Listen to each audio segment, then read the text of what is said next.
Olá pessoal, tudo bem? O que nós vamos abordar hoje é função hepática. Do ponto de vista bioquímico, a gente fala de função hepática como o estudo de biomarcadores que visam estabelecer o diagnóstico e acompanhamento de comprometimento hepático. Os biomarcadores eles podem ser classificados de três formas, como a gente vai abordar daqui a pouco. Então, para que vocês se mantenham sempre atualizados, se inscreva no canal, curta o vídeo e compartilhe com seus amigos. Espero que vocês gostem. Os testes de função hepática são aqueles exames laboratoriais que são utilizados para diagnóstico, por exemplo, de comprometimento hepático, seja por vírus, dos vírus da hepatite medicamentosa ou dano provocado, então, por quadros de comprometimento grave do fígado, como a cirrose. Dentre os testes de diagnóstico para função hepática, tem os testes que avaliam, por exemplo, a lesão hepatocelular. A lesão hepatocelular ela é dada, então, pela avaliação das aminotransferases, que são chamadas pela sigla TGO ou AST, ou a TGP ou ALT. A TGO-AST, ela é uma enzima que é bilocular. Ela está localizada no citoplasma e na mitocôndria da célula. Isso significa que elevações de TGO estão relacionadas a quadros mais graves de comprometimento hepático.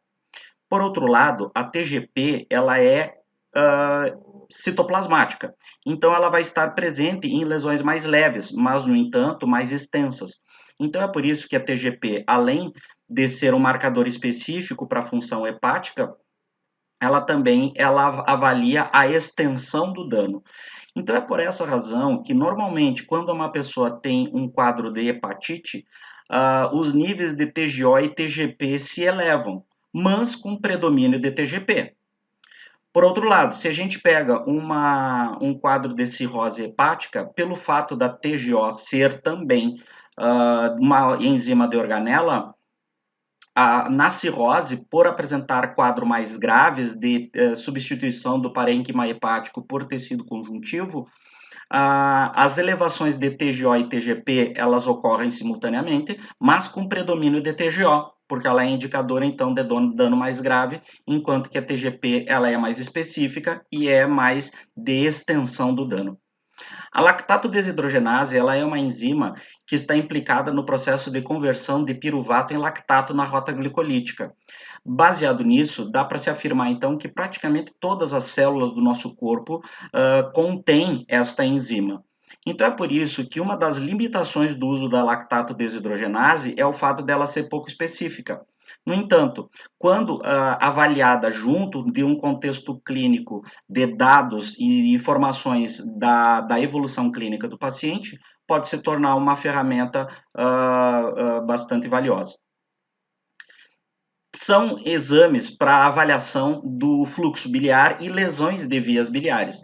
É o caso da fosfatase alcalina, que mede principalmente dano relacionado ao dano extrahepático, a gama-glutamiltransferase, cuja sigla é gama-GT, que está implicada principalmente nos danos intrahepáticos.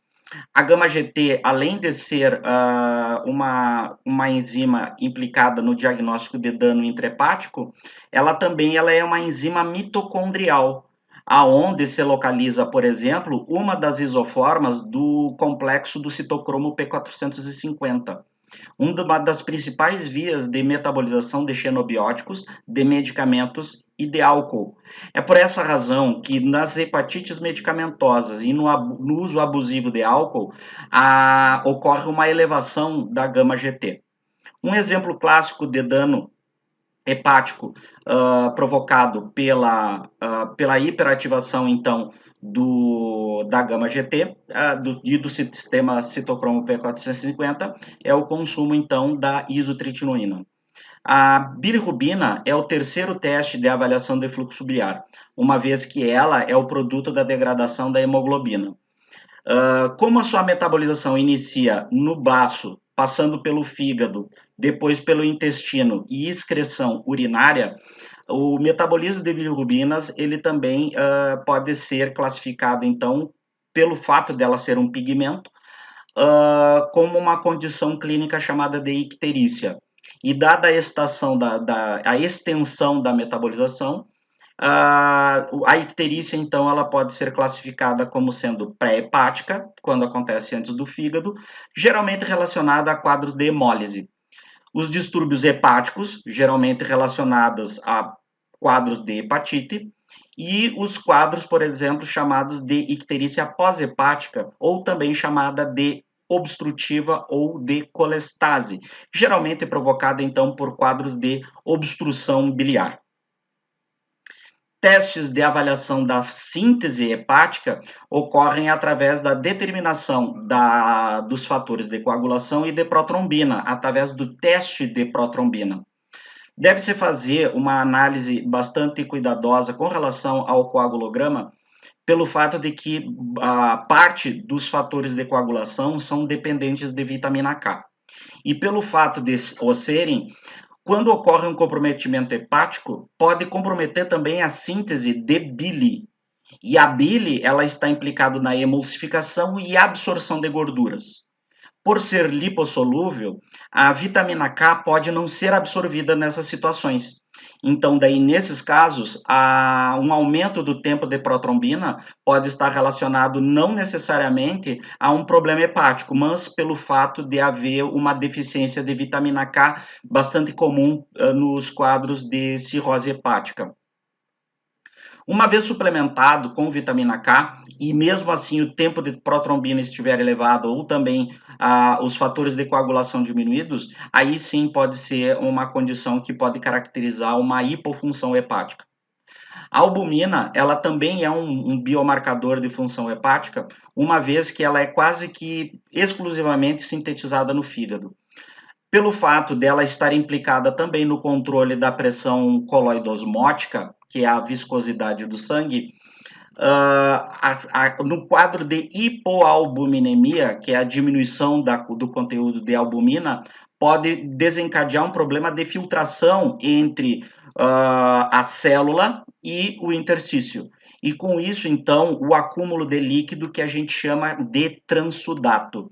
Esse transudato acumulado na cavidade abdominal pode desencadear um quadro conhecido como ascite, onde ocorre o acúmulo de líquido, principalmente nos quadros de comprometimento hepático mais grave.